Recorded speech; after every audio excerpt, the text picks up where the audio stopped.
আমরা যারা নামাজ পড়ি না, নামাজকে অবহেলা করি, আজকের ভিডিওটি তাদের জন্য। সবাই শেষ পর্যন্ত শুনে যাওয়ার অনুরোধ রইল। কৃষককে প্রশ্ন করা হলো, নামাজ পড়েছেন? কৃষক বলল, আমরা তো চাষা বসা মানুষ, দিনে আনি দিনেই খাই, আমাকে কি নামাজ পড়লে চলবো? নামাজ পড়লে কাজ করম কখন? চাকরিজীবীকে প্রশ্ন করা হলো, আপনি পড়েছেন নামাজ? চাকরিজীবী বলল, আমরা তো চাকরিজীবী মানুষ, পরের চাকরি করি, সময়ের আগে ডিউটিতে যেতে হয়, নয়তো কপালে থাকে বসের চোখ রাঙ্গানি, আমাদের নামাজের সুযোগ কোথায় বলেন? এক ব্যবসায়িককে প্রশ্ন করা হলো, আপনি নামাজ পড়েছেন? ব্যবসায়িক বলল, আমি তো ব্যবসা করি, মাত্রই দোকানটা খুলেছি, নামাজ তো পড়তেই হবে, এটা তো ভালো কাজ, কিন্তু দোকান রেখে নামাজে গেলে দোকান দেখবে কে বলেন?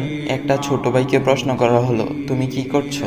সে বলল, আমি একজন ছাত্র, কলেজে পড়ি। তাকে প্রশ্ন করা হলো, নামাজটা পড়েছো তো? ছাত্র ভাই বলল, কি যে বলেন, পড়াশোনার যেই চাপ, নামাজ পড়ার সময় কই, তাছাড়া কাপড়টাও পাক পবিত্র নাই, কেমনে কি করি বলেন? এইভাবেই কিছু মানুষ নানা